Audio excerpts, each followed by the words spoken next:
하나님은 영이시니 예배하는 자가 영과 진리로 예배할지니라. 아멘.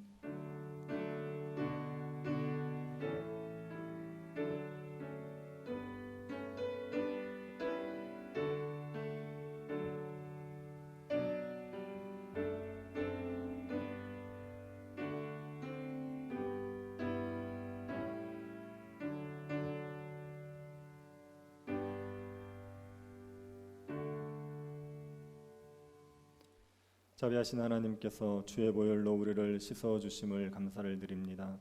우리를 자녀 삼아 하나님을 아바 아버지라 부르며 예배할 수 있는 은혜를 주셨사오니 주 안에서 즐거워하는 예배가 되게 하여 주옵소서. 하나님을 알아가게 하시고 우리 악함을 회개하게 하시고 하나님을 경외하는 마음이 충만해질 수 있도록 은혜 베풀어 주옵소서. 걸어가신 예수님 이름으로 기도드립니다. 아멘. 찬송가 28장 찬양하겠습니다.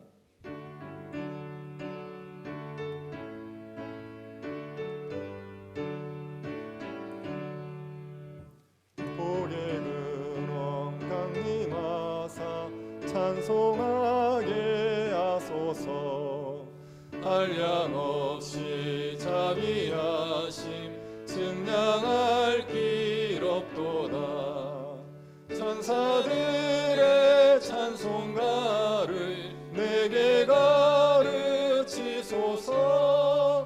구속하신 그 사랑을 항상 찬송합니다.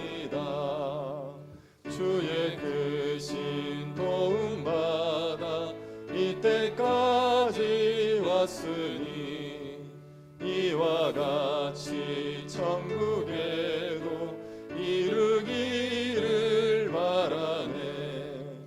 하나님의 품을 떠나 죄에 빠진 우리를 예수 구원하시려고 보혈을 흘려주셨네.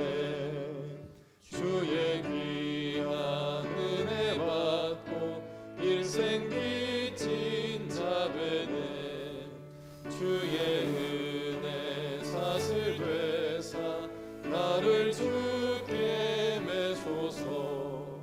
우리 마음은 연약하여 범죄하기 쉬우니 하나님이 받으시고 천국인을 치소서. 아멘. 사도신경으로 신앙 고백하겠습니다.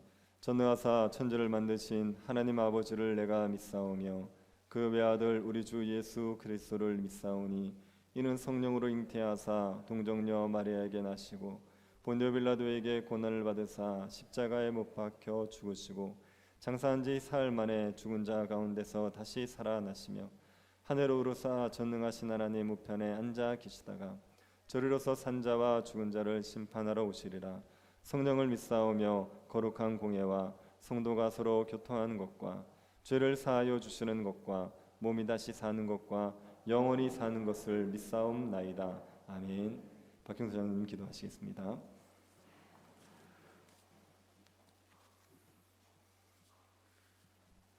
다 같이 기도드리겠습니다. 자비로우신 하나님, 영광과 존귀와 찬송을 드립니다. 오늘 또 세상을 다 제쳐두고 하나님 전에 나와서 마음을 다하여 예배드리게 하심을 감사드립니다. 예배 받으시길 기뻐하시는 하나님께 경배드립니다. 우리 마음속에 지성새를 세워 살아계신 하나님을 모시는 시간 되게 하옵소서. 성령이 임재하시는 거룩한 시간 되게 하시고 하늘이 열리는 신령한 은혜를 누리는 귀한 복된 시간 되게 하옵소서. 그러나 구원의 은혜를 잊고도 조금만 어려움이 닥치면 하나님 은혜를 잊어버리고 여전히 죄인의 옷을 입고 사는 우리의 모습을 하나님 앞에 회개합니다. 불쌍히 여기시고 용서하시며 씻음 받게 하여 주옵소서. 소망의 하나님을 바라보게 하옵소서. 우리에게는 끊어지지 않을 소망 예수 그리스도가 있음을 잊지 않게 하여서 천지를 창조하신 하나님이 우리를 살리시겠다고 십자가에 못 박혀 죽으신 것을 바라보면서 희망을 얻게 하시고 소망을 갖게 하시며 절망을 물리치게 하시어 승리케 하옵소서. 주님을 바라보고 소망의 하나님께 우리 소망을 두고 죽음의 자리에서 생명의 삶 살아내는 우리 문화교인 다 되기를 기원합니다. 목사님을 위해서 기도합니다.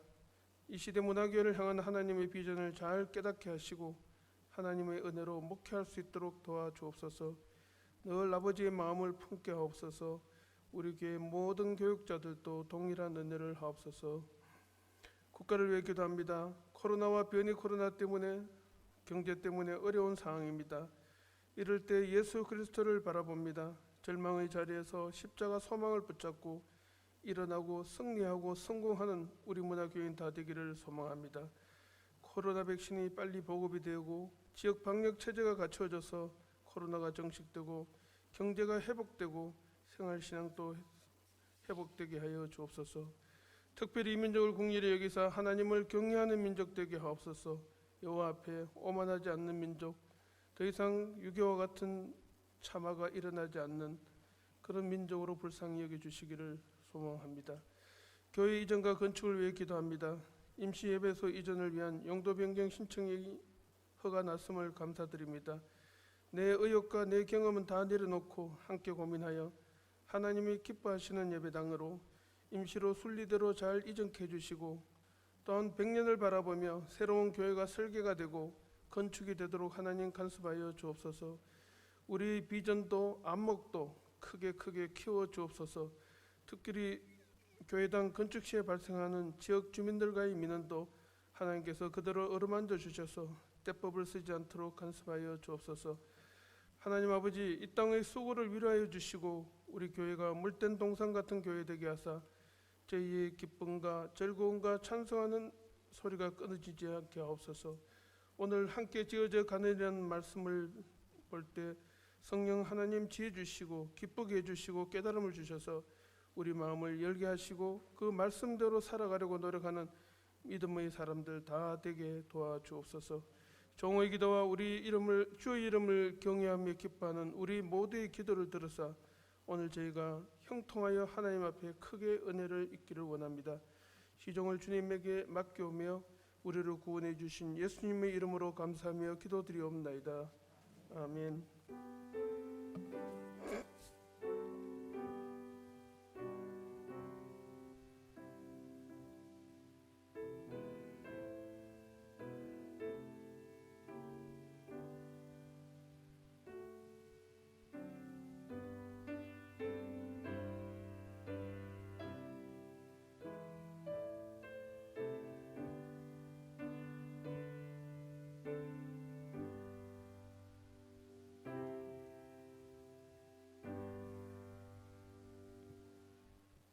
말씀을 보겠습니다. 느헤미야 3장 1절부터 4절 말씀입니다.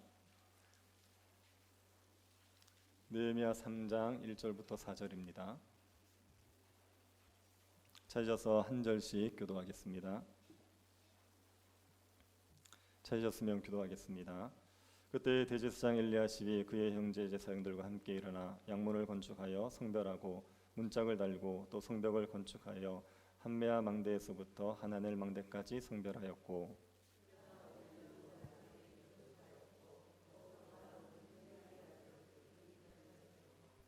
어머는 하스나아의 자손들이 건축하여 그 들보를 얹고 문짝을 달고 자물쇠와 빗장을 갖추었고 그 다음은 학고스의 손자 우리의 아들 무레못이 중수하였고 그 다음은 무세사발의 손자 베레스가의 아들 무술람이 중수하였고 그 다음은 바나의 아들 사독이 중수하였고. 아멘. 지금 전 세계가 코로나로 인해서 고통을 받고 있습니다. 그래서 지금 세계의 가장 시급한 문제는 코로나를 퇴치하는 문제입니다. 그런데 코로나 문제보다 더 시급하고 중요한 문제들이 지금 세계에 있습니다. 지구 온난화의 문제가 그 문제입니다. 석유와 석탄 같은 화석 연료들이 많이 사용되어지고 대량 소비 사회가 계속되면서 지구의 온도가 급격하게 올라가고 있습니다. 지구 온난화로 인한 재해들이 세계 곳곳에서 일어나고 있습니다. 어떤 곳은 비가 굉장히 많이 옵니다. 어떤 곳은 비가 오지 않습니다. 그래서 어떤 곳은 홍수의 피해를 입고 어떤 곳은 가뭄의 피해를 입습니다. 이렇게 기후가 변화되면서 생태계에도 여러 가지 어려움들이 생겨나고 있습니다. 지금 동물들 중에는 식물들 중에는 2만 5천 종이 멸종 위기에 있다고 말합니다. 동물들은 약 1,000여 종이 멸종 위기에 있다고 말합니다. 생태계들이 파괴되어져서 동물들도 큰 어려움을 겪고 있는 겁니다. 물 부족으로 인해서 기갈과 기근에 시달리는 사람들이 많아지고 있죠. 그리고 물 때문에 전쟁이 일어나는 지역들도 있습니다. 그리고 빙하가 점점 줄어들고 있습니다. 빙하가 줄어들면서 해수면이 높아집니다. 몰디브 같은 섬들은 이게 섬이 없어지는 게 아니냐 이런 걱정을 하고 있습니다. 그리고 시베리아와 알래스카 같은 얼어붙은 땅들이 녹고 있습니다. 그 얼어붙은 땅들이 녹게 되면은 그 안에 냉동 상태로 있던 동물들과 식물들의 사체가 드러날 수 있습니다. 동물들과 식물들이 굉장히 많이 묻혀 있기 때문에 그것들이 드러나게 되면 시체들이 썩으면서 탄소와 이산화탄소가 많이 발생된답니다. 그것 때문에 지구온난화가 더 심해질 수가 있다는 우려가 있습니다. 그리고 그 안에 어떤 바이러스가 있을 수 있는지를 모릅니다. 그러면 또다시 바이러스로 인해서 세계가 고통을 겪을 수 있다 이렇게 염려하고 있습니다. 지구온난화 문제가 굉장히 심각한 문제입니다. 그냥 방치할 수 없는 문제입니다. 반드시 해결해야 될 문제입니다. 그런데 이런 문제들을 해결하는 게 쉽지 않습니다. 해결하기 굉장히 어려운 문제입니다. 그렇다고 해결을 못할 문제도 아니죠. 이것은 전 지구가 마음을 같이 해서 노력하면 얼마든지 해결할 수 있는 문제입니다. 친환경 에너지를 개발하고 화석연료 사용을 줄이고 불필요한 소비를 줄이는 노력을 다 같이 기울이면 얼마든지 이 문제는 해결할 수가 있습니다. 모든 나라가 한 마음이 되어서 노력하면 지구온난화의 문제도 해결하지 못할 문제는 아닙니다. 지구온난화 문제뿐 아니라 다른 문제도 마찬가지입니다. 지금 플라스틱 때문에 온 지구가 몸살을 앓고 있습니다. 이런 문제들도 다 같이 마음을 모으면 얼마든지 해결할 수 있는 문제입니다. 공동체가 겪고 있는 문제들은 공동체에 속한 모든 사람들이 마음을 모으면 같이 노력하면 해결할 수 있는 문제들이 대부분입니다. 국가가 위기에 처했습니다. 온 국민들이 마음을 합치면 위기에서 벗어날 수 있죠. 우리나라가 IMF 때 온 국민이 금모으기 운동을 하면서 위기를 벗어난 경험들이 있지 않습니까? 회사가 위기에 처했습니다. 사원들이 다 같이 마음을 모으면 얼마든지 해결할 수 있습니다. 부도 직전의 회사도 사원들이 마음을 모아서 다시 회생되는 경우들이 얼마나 많습니까? 가정의 위기도 가족들이 다 같이 마음을 모으면 얼마든지 해결할 수 있는 문제입니다. 그런데 힘을 합치는 게 안 됩니다. 한 마음이 되어서 노력하면 되는데 그게 안 돼서 문제가 방치되고 있는 겁니다. 예루살렘 공동체의 문제도 마찬가지였습니다. 예루살렘 공동체는 수치를 당하고 있었습니다. 이방인들이 예루살렘에 수시로 들어와서 약탈을 하고 짓밟는 겁니다. 그래서 유대 백성들이 평안하게 살지 못하고 하나님 백성답게 살지를 못했습니다. 그 문제는 예루살렘 성벽이 무너졌기 때문입니다. 성벽이 무너지고 성문이 불타버려서 이방인들을 막아줄 게 없었지요. 그러니 예루살렘이 수치를 당하고 있었습니다. 다 같이 일어나서 이 성벽을 건축하면 되는데 그게 되지 않았습니다. 유다 백성들의 마음을 모아서 함께 건축하는 일이 되지 않아서 오랫동안 방치되어 있었습니다. 그런데 느헤미야가 오면서 백성들의 마음을 모으지요. 느헤미야가 백성들에게 하나님께서 행하신 일들을 이야기하면서 함께 성벽을 건축하자 얘기합니다. 그 말을 듣고 백성들의 마음이 다 같이 하나 돼서 일어나서 건축하자 그렇게 됐습니다. 그래서 느헤미야를 중심으로 성벽 재공사가 시작되고 예루살렘이 수치를 벗어날 수 있는 기회를 얻게 된 겁니다. 하나님의 백성, 이게 이렇게 된 일이 하나님의 은혜지요. 하나님께서 마음을 모아주신 결과 이렇게 백성들이 일어나 건축하자고 말할 수 있게 되었습니다. 이제 공사는 시작되었습니다. 아니, 시작할 수 있게 되었습니다. 문제는 어떻게 공사를 하느냐의 문제가 있습니다. 공사를 효율적으로 진행할 수도 있고 비효율적으로 진행할 수도 있습니다. 공사를 효율적으로 진행하면 쉽고 또 빠르게 이게 끝날 수 있겠죠. 느헤미야가 어떻게 공사를 진행하느냐 그 문제가 남아 있습니다. 느헤미야가 어떻게 공사를 진행했겠습니까? 오늘 본문이 우리에게 그것을 알려주고 있습니다. 느헤미야는 굉장히 지혜로운 방법으로 성벽 재건 공사를 하게 됩니다. 느헤미야가 예루살렘 성벽을 구역을 나눕니다. 그리고 담당자를 세워가지고 그 담당자가 그 공사를 맡도록 그렇게 만들었습니다. 예루살렘 성벽 전체를 42개의 구역으로 나누고 그 구역에 담당자를 세우는 방식으로 공사를 진행시켰습니다. 그 이야기가 3장에 나와 있습니다. 3장을 한번 보십시오. 나눠두는 지도를 한번 보십시오. 아니면 스크린에 있는 지도를 한번 보시기 바랍니다. 3장 지도에서 양문을 한번 찾아보십시오. 양문이라는 곳. 예루살렘 성벽의 그 제일 위쪽으로 보면은 양문이라고 있습니다. 양문을 한번 찾아보시기 바랍니다. 찾으셨습니까? 네. 그 양문이라는 곳은 양이 드나드는 문입니다. 그래서 양문 밑에 보면 뭐가 있냐? 성전이 있습니다. 예루살렘 성전에 제사를 드리기 위해서 사람들이 양이나 염소를 끌고 오지 않겠습니까? 그러면 그 양문을 통해서 이제 들어오는 거죠. 그래서 그 문을 가리켜서 양문 이렇게 이야기를 하는 겁니다. 요 양문 곁에 베데스다 연못이라고 있습니다. 요한복음에 보면 예수님께서 38년간 병들었던 병자를 고쳤던 그 연못, 그 베데스다 연못이 양문 곁에 있습니다. 이 양문은 누가 건축했습니까? 1절을 보십시오. 그때 대제사장 엘리야십이 그의 형제 제사장들과 함께 일어나 양문을 건축하여 성별하고 문짝을 달고 또 성벽을 건축하고 한메아 망대에서부터 하나넬 망대까지 성별하였고, 대제사장 엘리야십과 그 형제 제사장들이 양문을 건축을 했습니다. 그리고 한메아 망대부터 하나넬 망대까지도 건축했지요. 지도에 보시면 양문 왼쪽에 한메아 망대가 있고요, 그 옆에 하나넬 망대가 있습니다. 하나넬 망대는 나중에 안토니아 요새가 됩니다.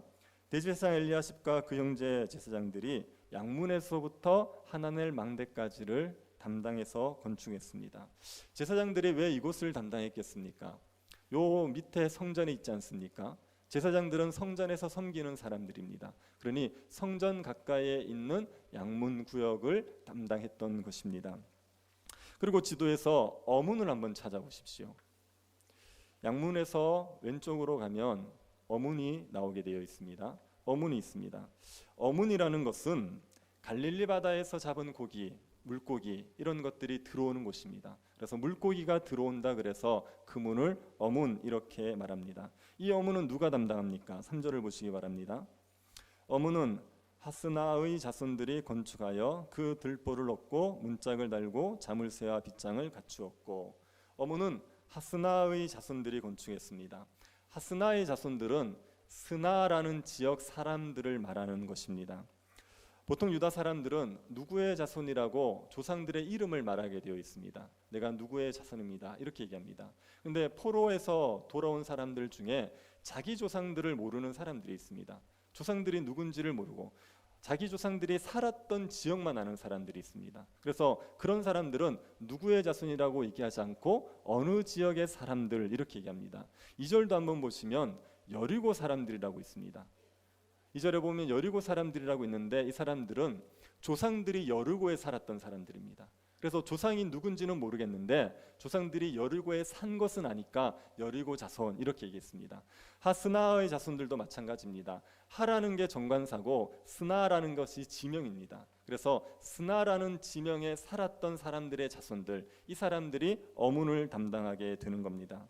또 지도에서 옛문도 한번 찾아보시겠습니까?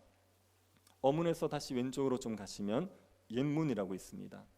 옛문이라는 것은 오래된 문을 말하는 겁니다. 이 옛문은 누가 건축을 합니까? 6절입니다. 옛문은 바세아의 아들 요야다와 부소드야의 아들 무술람이 중수하여 그 들보를 얹고 문짝을 달고 자물쇠와 빗장을 갖추었고, 옛문은 요야다와 무술람이 책임자가 되어서 공사를 하는 겁니다. 이런 식으로 느헤미야가 구역을 나누어서 책임자를 정했습니다. 지금 이 3장이 어떤 순서로 기술이 되었는지 이해가 되십니까? 양문에서 시작해서 하나의 구역을 나누면 거기 책임자를 기록하고, 그 다음에 구역에 나누고 책임자를 기록하고, 그런 순서가로 기록이 되어 있습니다. 그래서 마지막 끝에 32절을 한번 보십시오. 성 모퉁이 성루에서 양문까지는 금장색과 상인들이 중수하였느니라. 지도를 보시면 성 모퉁이 성루라고 있습니다. 양문 근처에 성 모퉁이 성루에서부터 양문까지 금장색과 상인들이 공사를 했습니다. 양문에서 시작해서 지금 다시 양문으로 한 바퀴를 돌아오는 거죠. 그러니 예루살렘 성벽 전체를 42개의 구역으로 나누어서 구역과 담당자를 기록해서 다시 한 바퀴를 뺑 돌아오는 형식으로 기술이 되어 있는 겁니다. 느헤미야가 이렇게 성벽 재공사를 한 것은 굉장히 효율적인 방식이죠. 만약에 한 구역을 공사를 다 해놓고 그 다음 구역을 하고 이런 식으로 했다고 생각해 보십시오. 그러면 일을 하는 사람들은 일을 하겠지만 나머지 사람들은 그냥 기다리고 있어야 되는 겁니다. 그래서 시간을 굉장히 많이 들고 효율적이지도 않습니다. 근데 느헤미야가 42개의 구역으로 나누어서 담당자를 세우고 동시에 공사를 시작해 버린 겁니다. 그래서 모든 사람들이 자기가 맡은 구역에서 함께 성벽을 세워가도록 만들었습니다. 그리고 느헤미야가 또 했던 방식 중에 하나는 자기 집 근처의 성벽을 공사하게 하는 겁니다. 23절 한번 보시기 바랍니다. 그 다음은 베냐민과 핫숲이 자기 집 맞은편 부분을 중수하였고, 그 다음은 아나냐의 손자 마아세야의 아들 아사랴가 자기 집에서 가까운 부분을 중수하였고, 베냐민과 핫숲은 자기 집 근처의 성벽을 쌓았습니다. 그리고 아사랴도 자기 집 근처의 성벽을 쌓았습니다. 자기 집 근처의 성벽을 쌓게 하면 공사가 굉장히 수월하지 않겠습니까? 이건 공사 현장으로 가는데도 가까울 거고, 일을 하다가 식사 시간이 되면 집에 와서 얼마든지 밥을 먹고 갈 수 있는 거죠. 그리고 자기 집 가까이의 성벽을 자기가 쌓는다고 생각해 보십시오. 얼마나 튼튼하게 쌓겠습니까? 자기 집이 직접 보호를 받아야 하기 때문에 굉장히 정성을 기울여서 쌓지 않겠습니까? 그러니 느헤미야가 이런 방식으로 인해서 백성들이 정말 힘을 내서 공사를 할 수 있도록 공사를 진행했던 겁니다. 느헤미야가 굉장히 지혜롭게 공사를 했지요. 그래서 이스라엘 유다 백성들이 52일 만에 공사를 끝낼 수가 있었습니다. 이 느헤미야의 방식에서, 예루살렘 성벽 재건하는 방식에서 우리는 교회를 세워가는 방식을 배울 수가 있습니다. 교회가 세울 때도 모든 성도들이 각자 맡은 역할을 감당하면서 교회는 세워지게 되어 있습니다. 교회는 한두 사람의 수고, 몇 사람의 수고로 교회가 충만하게 세워지지 않습니다. 교회는 모든 성도들이 함께 세워가야 되는 겁니다. 교회가 세워지기 위해서 많은 봉사들이 필요합니다. 사람들에게 말씀을 가르쳐야 되죠. 그래서 목회자가 말씀을 가르칠 뿐 아니라 성도들 중에도 말씀을 가르치는 사람들이 있어야 됩니다. 하나님을 찬양하기 위해서 찬양할 수 있는 찬양대도 있어야 되지요. 성도들 중에 어려움을 겪고 있는 성도들을 돕기 위해서 구제하는 사람들도 필요합니다. 고통 가운데 있는 성도들을 위로할 수 있는 위로자들도 필요합니다. 집 하나도 관리하는데 얼마나 손이 많이 갑니까? 그런데 수십 명, 수백 명이 모여있는 교회를 관리하는데 손이 얼마나 많이 가겠습니까? 그러니 많은 봉사자들이 필요합니다. 이 일들을 성도들이 각각 맡게 되어 있습니다. 각각 맡아서 그 일들을 감당하게 되어 있습니다. 그런데 일을 감당하려면 능력이 필요하잖아요. 그래서 하나님께서 뭘 하시느냐면 은사를 주십니다. 그 맡은 일을 잘 감당할 수 있도록 은사를 허락해 주시는 겁니다. 우리가 일을 하는 게 굉장히 힘듭니다. 스트레스를 받죠. 근데 보통 어떤 일들에 스트레스를 받냐면 잘하지 못하는 일을 하기 싫은데 해야 될 때, 그때 우리는 굉장히 일로 인한 스트레스를 받습니다. 하지만 자기가 좋아하는 일이고 잘하는 일을 하게 되면 그 일 때문에 기쁨을 많이 누리게 되어 있어요. 하나님께서 우리에게 은사라는 걸 주십니다. 은사를 주셔서 그 일을 잘할 수 있게 만들어 주시는 겁니다. 은사가 있으면 없는 사람들에 비해 그 일을 훨씬 잘할 수 있습니다. 그렇게 일을 잘하게 되면 다른 성도들이 큰 유익을 얻죠. 그래서 너무너무 고마워하고 좋아합니다. 그럼 일하는 게 스트레스를 받는 게 아니라 일하는 자체가 즐거움이 될 수가 있죠. 하나님께서 그렇게 할 수 있도록 성도들에게 은사를 주시는 겁니다. 그래서 각자의 받은 은사에 따라서 모든 성도들이 맡은 역할들을 감당할 때, 노는 자들이 없이 다 같이 감당할 때, 그때 교회가 세워지고 충만하게 자라가게 되어 있습니다. 어떤 교회들, 많은 교회들은 소수의 사람들이 일을 해요. 그리고 다수의 사람들은 그냥 가만히 따라가는 형식으로 되어 있습니다. 그래서 그런 것들을 정당하기 위해서 사람들이 하는 말들 중에 개미가 그렇다는 거예요. 개미 집단을 보면 20%만 일하고 나머지는 논다. 그리고 또 20% 없으면 또 20% 생긴다. 그러니까 그렇게 하는 거 정상이다. 이렇게 얘기하는 사람들이 있습니다. 그런데 교회와 개미 집단을 같이 놓고 비교할 수 있습니까? 그렇지 않습니다. 교회와 개미 집단은 다르잖아요. 교회는 모든 성도들이 같이 각자의 은사를 가지고 섬겨야 돼요. 하나님께서 주신 은사를 가지고 섬겨야지, 그래야 교회가 충만하게 세워질 수가 있습니다.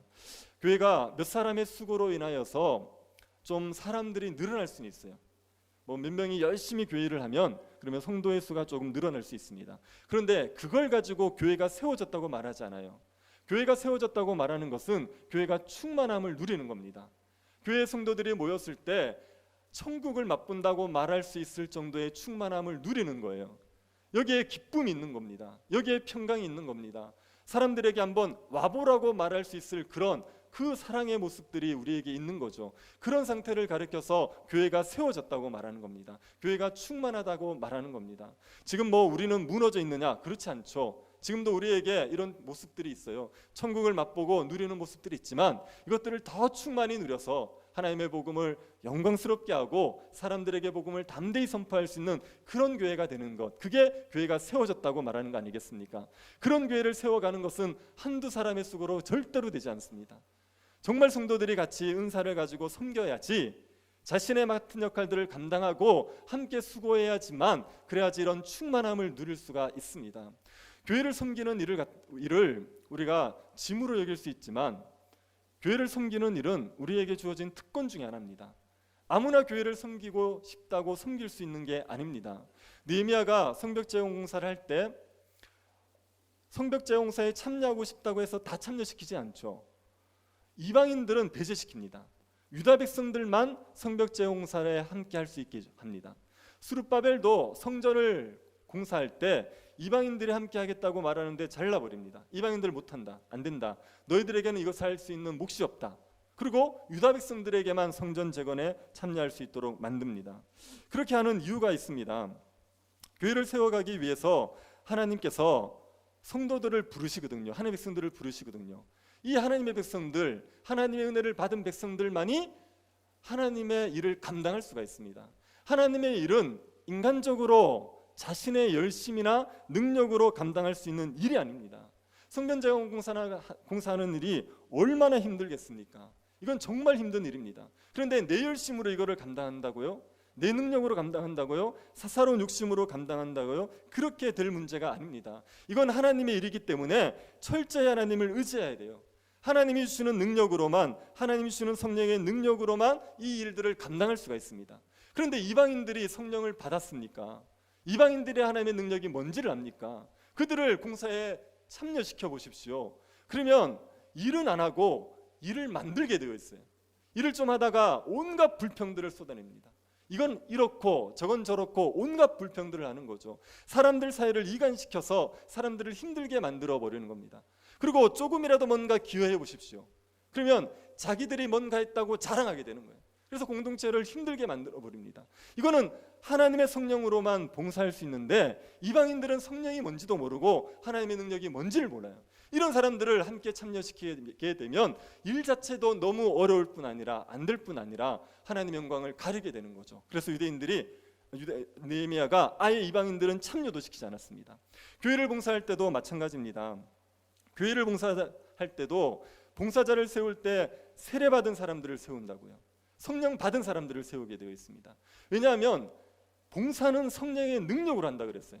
빌립보서 3장 3절에 보면 하나님의 성령으로 봉사한다 명확하게 얘기하고 있습니다. 봉사를 할 때는 하나님의 성령으로만 봉사를 하는 겁니다. 교회를 세워가는 일은 영적인 일입니다. 교회에서 몸을 쓰는 일을 하더라도 그 일은 영적인 일이에요. 그래서 육적인 사람들, 성령 받지 않은 사람들이 이 일을 감당할 수가 없습니다. 성령 받은 사람들만이 이 일을 감당할 수 있고 수고를 감당할 수 있습니다. 교회에서 봉사를 하면 칭찬만 받죠.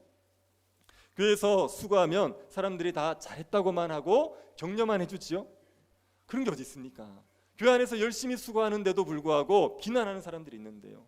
뒤에서 욕하는 사람들이 있는데요. 그런 것들을 감당할 수 있는 것은 성령의 능력밖에 없습니다. 인간적인 능력으로 어떻게 이것들을 감당해냅니까? 열심히 수고하는데도 불구하고 열매가 없을 때가 있다고요. 몸으로 너무 고생하고 마음으로 너무 힘든데도 불구하고 아무런 변화가 없을 때가 있다고요. 그럴 때도 묵묵히 참아낼 수 있는 것은 성령의 능력으로만 가능한 겁니다. 교회를 섬기는 것은 그리스도의 남은 고난을 감당하는 거예요. 예수 그리스도께서 십자가를 지시고 교회를 세우셨습니다. 그리고 그 교회를 충만하게 세워가는 일을 성도들에게 맡기셨기 때문에 교회를 섬기는 일은 그리스도의 남은 고난을 감당하는 일이에요. 그 그리스도의 남은 고난을 감당하는 일은 예수 그리스도에 대한 사랑이 없으면 도저히 할 수 없는 거예요. 그리스도를 사랑해야지만 이 수고를 기꺼이 감당할 수 있는 겁니다. 그런데 성령 받지 않은 사람이 그 사랑이 뭔지를 압니까? 그리스도에 대한 사랑이 있습니까? 그래서 성령 받지 않은 사람들은 수고를 감당할 수가 없습니다. 성령 받은 사람들이 이 힘든 짐을 질 수가 있습니다. 그리고 성령 받은 사람들이 바른 봉사를 할 수가 있어요. 교회를 섬길 때 사사로운 욕심 때문에 교회를 섬길 수 없습니다. 내가 뭔가를 이루겠다고 교회를 섬길 수 없어요. 교회를 섬기면서 소수의 사람들의 이익을 위해서도 교회를 섬기면 안 돼요. 교회를 섬길 때는 반드시 하나님의 영광이 어떤 것보다 중요해야 됩니다. 하나님을 기쁘시게 하는 게 교회를 섬기는 동기가 돼야 됩니다. 교회를 섬기면서 내가 뭔가를 조금 기여했을지라도 자신은 무익한 종이라는 걸 인정하고 자기가 한 것은 아무것도 없습니다. 오로지 하나님께서만 영광 받으십시오. 그게 바른 봉사입니다. 이런 봉사를 할 수 있는 사람들은 성령 받은 사람들밖에 없어요. 그래서 성령을 받아야지만 교회를 섬길 수가 있습니다. 교회에서 성령 받지 않은 사람들이 봉사를 하려고 그러면 막는 겁니다. 세례 받고 하십시오. 세가족 교육 받고 하십시오. 이걸 막는 거예요. 그래야지 그 사람을 보호할 수 있고 교회를 보호할 수 있습니다. 여러분이 성령을 받으셨습니까? 여러분이 예수님을 믿으시느냐가 성령을 받으셨냐는 얘기예요. 성령 받았다는 게 특별한 체험을 했다는 게 아니라 내가 예수 그리스도의 십자가를 믿으면 그게 성령을 받으신 거예요. 예수님이 나의 죄 때문에 죽었다는 걸, 돌아가셨다는 걸 인정하는 겁니다. 내가 죄인인 걸 인정하고 주님의 십자가 때문에 내 죄가 사함을 받았고 내가 예수를 믿음으로 의롭다함을 받았다. 이게 마음에 확신되어지면 그게 성령을 받으신 거예요. 그런 사람들만이 교회를 섬길 수가 있습니다. 여러분이 복음을 받아들이셔서 성령을 받으셨다 그러면 봉사할 수 있는 은혜가 우리에게 주어진 겁니다. 여러분이 성령 받으셨다면 봉사하는 것을 주저하지 마시고 그리고 기꺼이 감당하시기 바랍니다. 교회를 위해서 봉사하는 일을 여러분이 즐거이 감당하시기를 바랍니다. 교회에서 성도들이 섬길 때 한 가지의 봉사를 하는 게 제일 좋습니다. 모든 성도들이 하나의 봉사를 해서 다 같이 섬기는 게 제일 좋습니다. 그런데 봉사를 하다가 보면 일손이 부족해서 두세 가지를 해야 될 때가 있죠. 그럴 때도 우리가 기쁘게 감당하는 게 훌륭한 겁니다. 성변제공 봉사를 하는 사람들을 한번 보십시오. 대부분의 사람들이 한 구역을 담당합니다. 그런데 어떤 사람들은 두 구역을 담당하는 사람들이 있습니다. 사절을 한번 보시겠습니까? 그 다음은 학고스의 손자 우리아의 아들 무레못이 중수하였고 그 다음은 무세사발의 손자 베레가의 아들 무술람이 중수하였고 그 다음은 바나의 아들 사독이 중수하였고 여기에 보면 학고스의 손자 우리아의 아들 무레못이 나옵니다. 4절에 무레못이 나오지요. 그리고 21절도 보시기 바랍니다. 그 다음은 학고스의 손자 우리아의 아들 무레못이 한 부분을 중수하고 하여 엘리야십의 집 문에서부터 엘리야십의 집 모퉁이에 이르렀고 여기에도 보면 학고스의 손자 우리아의 아들 무레못이 나옵니다. 그래서 무레못이라는 사람은 두 구역을 담당했습니다. 무레못은 에스라가 바벨론에서 물건을 가져왔을 때 성전에 필요한 물건들을 가져왔을 때 그것을 인수했던 제사장입니다. 이 무레못이 두 구역을 담당하는 겁니다. 드고아 사람들도 두 구역을 담당했습니다. 이 두 구역을 담당한 사람들은 아마도 여러 가지 가능성이 있습니다. 이들이 맡았던 구역에 성벽이 많이 훼손이 되지 않아서 두 구역을 담당할 수 있어요.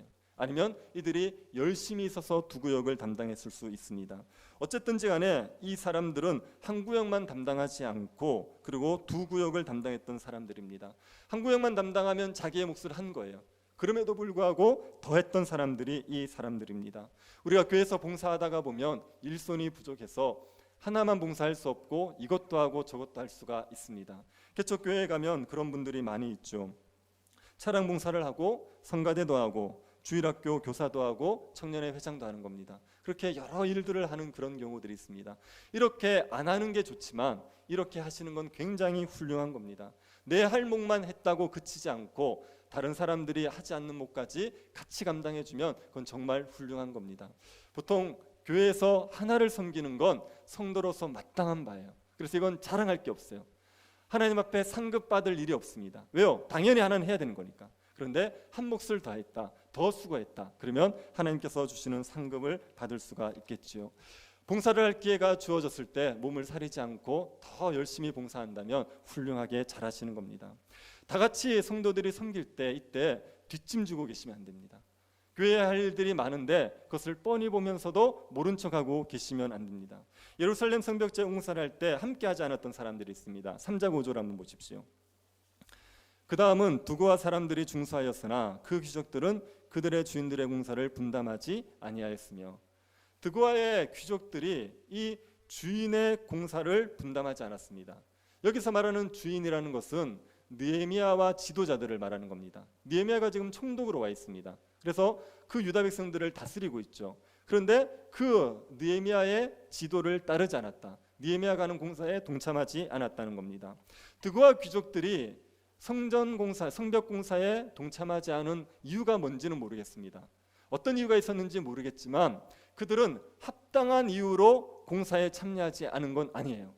이들은 부당한 이유 때문에, 이들은 악하게 공사에 참여하지 않은 겁니다. 만약에 두고와 귀족들이 합당하게 공사에 참여하지 않았으면 느헤미야가 이런 기록을 했을 리가 없어요.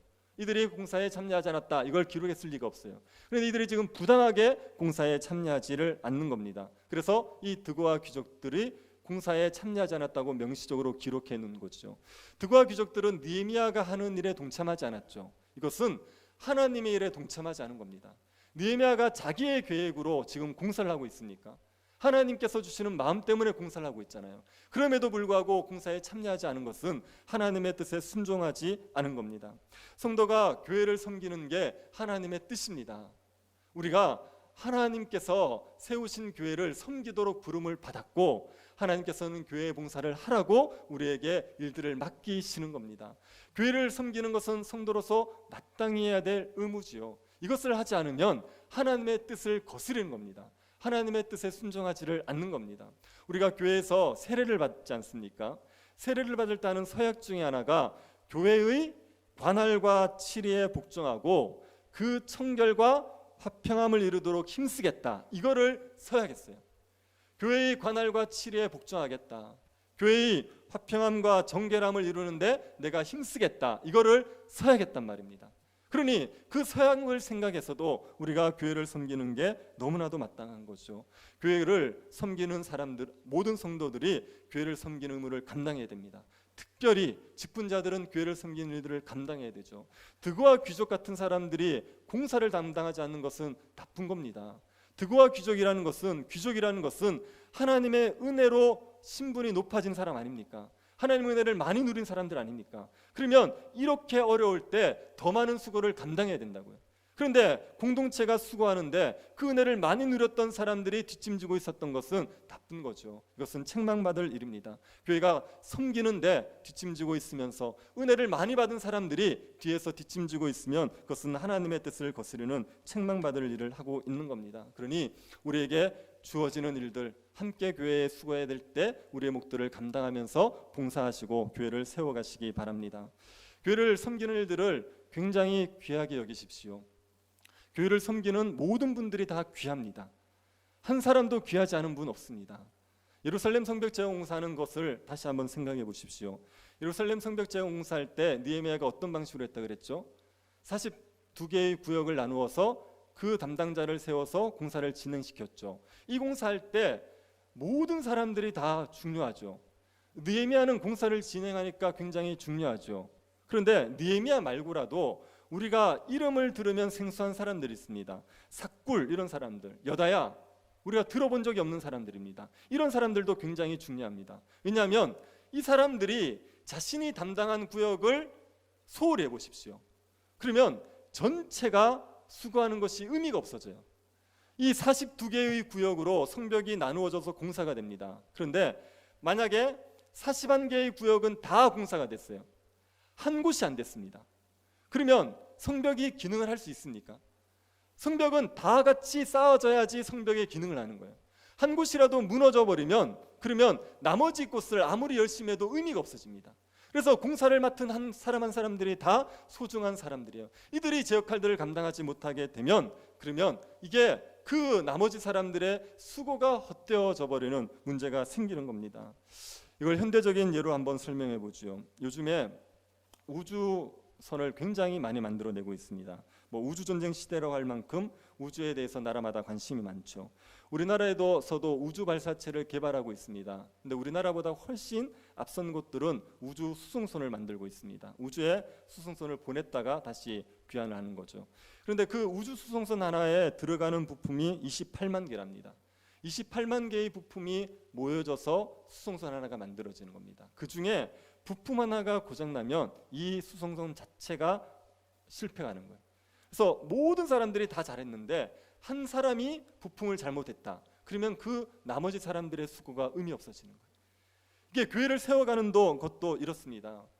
성도들이 나머지가 다 같이 열심히 해도 한두 사람이 잘못하면, 한두 사람이 넘어져 버리면 그러면 교회의 충만함을 누리기 어려워져요.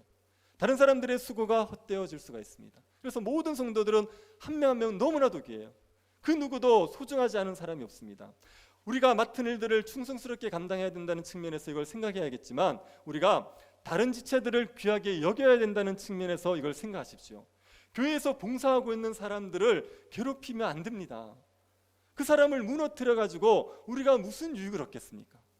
열심히 수고하고 있는 사람들을 괴롭게 만들고 힘들게 만들어서 우리가 얻을 수 있는 유익이 무엇이겠습니까? 그러니 교회에서 수고하고 있는 성도들을 흔들면 안 되지요. 잘 격려해주고 잘 위로해주고 등뜨려줘서 그래서 열심히 즐겁게 수고하도록 만들어 주는 게 중요합니다. 봉사하는 사람들뿐 아니라 성도들은 존재 자체로 다 귀해요. 그 누구도 안 귀한 사람 없습니다. 그냥 가만히 앉아있는 것 같은 그 존재도 우리에게 너무 귀한 존재입니다. 우리가 가족들 중에 식구들이 아무리 많아도 한 명 한 명은 너무 중요하지 않습니까? 부모님의 애가 10명입니다. 10명이라고 해서 자는데 한 명이 없어요. 9명 있어요. 그러면 그래도 한 명은 없지만 9명 있으니까 그냥 자자. 그럴 부모가 누가 있습니까? 그 한 명 없는 것 때문에 얼마나 집안이 난리가 나겠어요. 우리는 존재 자체가 다 귀해요. 그러니까 다른 사람들을 괴롭히는 건 우리 전체를 괴롭히는 거예요. 그럼 우리에게 조금도 유익이 되지 않습니다. 그러니 한 명 한 명 귀하게 여기십시오. 한 명 한 명 소중하게 여기셔서 수고하는 사람들에게 더 잘 수고할 수 있도록 감사를 표하고 등뜨려주고 그렇게 하는 게 지혜롭게 하는 방법입니다. 교회는 모두가 같이 수고하여서 함께 세워가야 됩니다. 그러니 우리가 그 은사를 따라 교회를 섬김으로 교회를 충만하게 세워갈 수 있게 되기를 바랍니다. 지금 우리가 임시예배 처소로 이사를 하고요. 그 다음에 예배당을 건축하는 문제가 진행되고 있습니다. 이 일이 굉장히 큰 일이고 일이 많습니다. 건축위원회가 이 일을 정말 지혜롭게 잘 하시더라고요. 이게 역할을 딱 분담해가지고 어떤 분들은 이걸 하고 또 어떤 분들은 이걸 하고 그리고 진행 사항을 밴드에 공유하면서 너무 잘하고 계시는 겁니다. 이럴 때 가만히 뒷짐지고 계시지 않으셨으면 좋겠습니다. 이 일에 함께 동참하시기를 바랍니다. 기도하는 일은 너무나도 당연하죠. 기도조차 하지 않으시면 그건 너무하신 겁니다. 정말 하나님 앞에 기도하면서 은혜를 구하셔야 됩니다. 그리고 여러분이 할 수 있는 작은 봉사라도 함께 힘을 보탤 마음을 가지시고 도와주셔야 됩니다. 수고하는 분들을 격려해 주셔야 됩니다.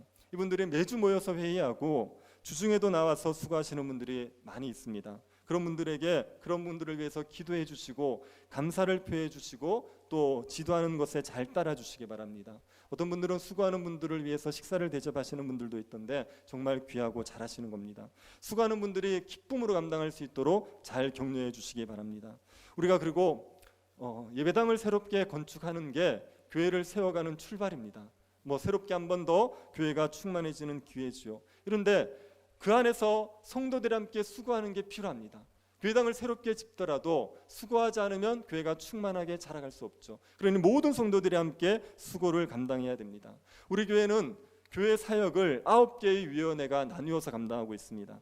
예배, 선교, 재정, 예결산, 교육, 관리, 찬양, 봉사, 새가족위원회 이 9개가 교회의 사역들을 나누어서 감당하고 있습니다. 이 중에 예결산위원회라는 것은 1년에 한 번밖에 모이지 않습니다. 그리고 이건 당회에서 위원을 지정하게 되어 있습니다. 성도들이 하고 싶다고 할 수 있는 것은 아닙니다. 그래서 8개의 위원회가 있습니다. 성도들은 여기에 참여하시면 됩니다. 8개의 위원회 중에 하나에 소속이 되셔서 봉사하면서 교회를 함께 세워가시면 됩니다. 안내를 잘 하시는 분들이 예배위원회로 들어가시면 됩니다.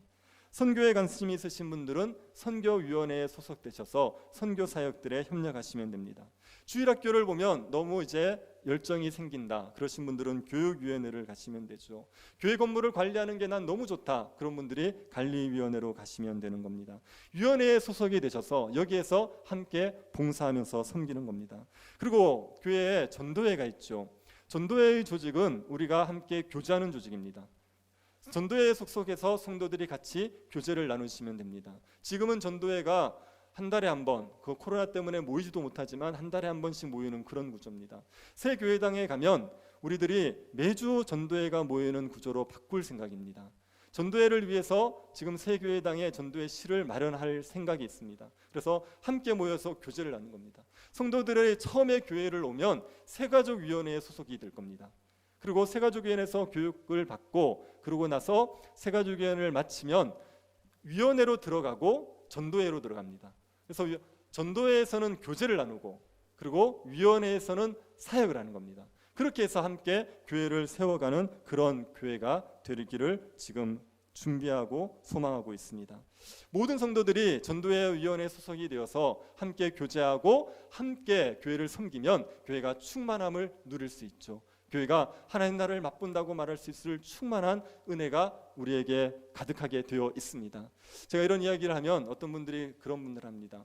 그렇게 되면 되게 좋겠는데 그런데 되겠냐고, 이게 가능하겠냐고 이렇게 얘기하시는 분들이 있습니다. 여러분 생각에는 가능할 것 같습니까? 저는 안 될 것 같습니다. 제가 생각하면 안 될 것 같습니다. 그런데 이게요, 우리가 하려고 그러면 안 되는 문제죠. 이거는 누가 하셔야 되냐면 하나님이 하셔야 되는 거예요. 예루살렘에서 유다 백성들이 마음을 모아서 일어나 건축하자 그 마음을 먹었던 게 누구의 능력이었습니까? 이건 하나님의 능력 아닙니까?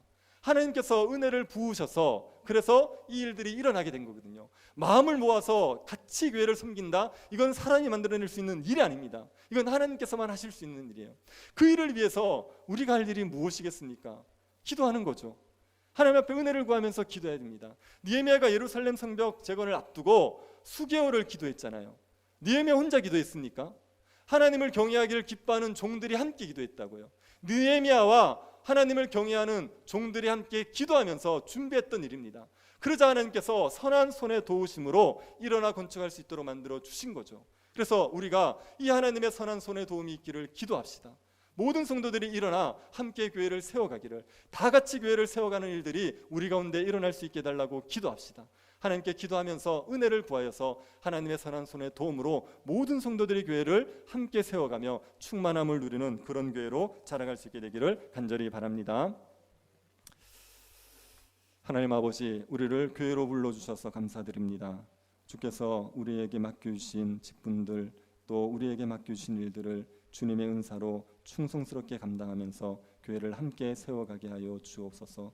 주님의 교회가 모든 성도들이 함께 수고함으로 세워서 하나님의 영광을 드러내고 충만함을 누릴 수 있는 교회가 되게 도와주옵소서. 지금도 교회를 위해서 수고하고 있는 많은 손길들에게 주님께서 은혜 베풀어 주셔서 위로하여 주시고 힘 주셔서 기쁨으로 감당할 수 있도록 은혜 내리워 주옵소서. 걸어가신 예수님 이름으로 기도드립니다. 아멘. 찬송가 357장 부르시면서 하나님 앞에 봉헌하도록 하겠습니다.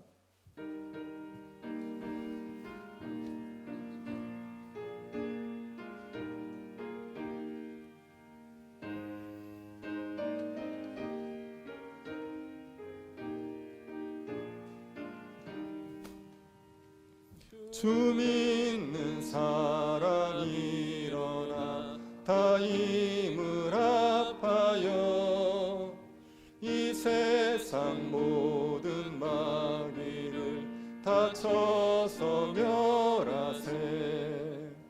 저 앞에 오는 적군을 다 싸워 이겨라.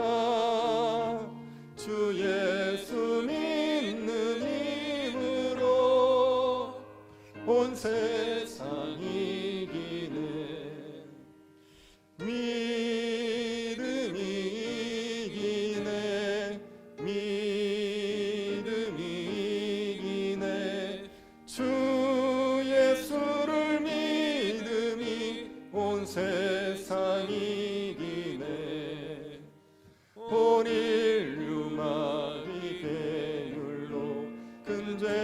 위에 빠지니 진리로 띠를 띠고서 늘 기도 드리세 참 믿고 의지하면서 겁없이 나갈 때 주 예수 믿는 힘으로 온 세상 이기네 믿음이 이기네 믿음이 이기네 주 예수를 믿음이 온 세상 이기네 끝까지 이긴 자에게 흰 옷을 입히고 또 영생 복을 주시니 참 기쁜 일일세 이 어두운 세상 지나서 저 천성 가도록 주 예수 믿는 힘으로 온 세상 이기네 믿음이 이기네 믿음이 이기네 주 예수를 믿음이 온 세상 이기네 환난 날에 우리의 도움이 되어 주시는 하나님께 감사드립니다. 어려운 때를 보내고 있는 우리들에게 피할 길을 주시고 감당할 힘을 주시니 감사드립니다.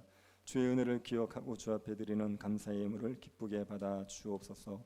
작은 것이지만 하나님을 사랑하는 마음을 보시고 연락하여 주옵소서. 자비하신 하나님께서 우리의 마음의 눈을 밝혀주시기를 구합니다. 크신 권능으로 우리를 돌보시는 하나님을 보게 하여 주옵소서. 우리의 목자가 되셔서 우리를 인도하시는 하나님을 보게 하여 주옵소서. 우리의 눈앞에 홍해가 있더라도 홍해를 갈라서 길을 내실 수 있는 하나님을 의지함으로 요동하지 않게 하여 주옵소서. 우리에게 하나님이 주신 안식의 복이 넘치게 하여 주셔서 다른 사람의 안식을 위해서 수고하며 살아갈 수 있도록 은혜 내리워 주옵소서. 걸어가신 예수님 이름으로 기도드립니다. 아멘. 장은 나오셔서 공부하시겠습니다. 오늘 새로 오신 분이나 여행 중에 오신 분들을 환영합니다. 새가족 등록을 하실 분은 교육자들에게 말씀해 주시기 바랍니다. 다음 주는 맥주 감사주일로 지킵니다. 재직회 다음 주 2부 예배 후에 본당에서 재직회로 모입니다. 정기당회 2부 예배 후에 있습니다. 2주위원회 모임이 2부 예배 후에 모입니다. 2주 일정 이산 물품 분류에 협조해 주신 성도님들께 감사를 드립니다. 이번 주는 물품 라벨링 작업을 하겠습니다. 엄목회 위로 예배, 동대구 노예 은퇴 목사 위로 예배가 29일 화요일 오후 2시에 본당에서 있습니다. 예배 참석 교구 안내를 드리겠습니다. 7월에는 1부에 1사 교구, 그다음 2부에는 2상 교구로 참석해 주시기 바랍니다. 송인문 은퇴 장로의 배우자인 고 박봉성 권사님의 장례를 은혜 가운데 잘 마쳤음을 감사해서 송 장로님이 떡을 제공하셨습니다. 다음 주 기도, 수요 기도, 성경 3,000번 주보를 참고해 주시기 바랍니다. 다 같이 일어나셔서 주기도 문성 찬송하고 축도 예배를 마치겠습니다.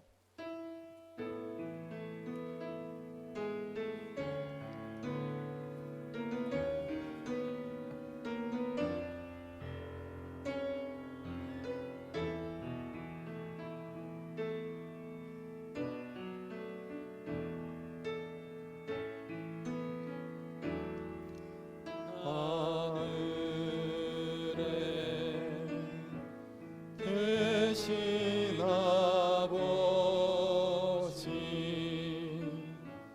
이름 거룩하사 주님 나라 임하시고 뜻이 이루어지이다.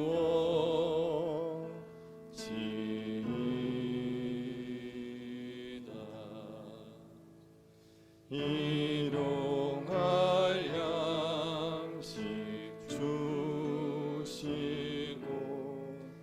우리들의 큰 죄 다 용서하옵시고 또 시험에 들게 마시고 악에서 구원하소서.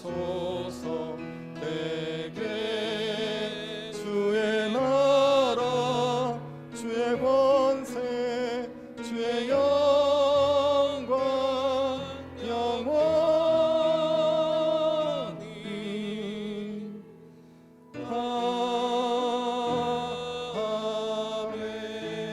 아멘. 지금은 우리 주 예수 그리스도의 은혜와 하나님의 사랑과 성령의 교통 위로하심이 사랑하는 주의 백성들의 머리 위에 지금으로부터 영원토록 함께 있을지어다. 아멘.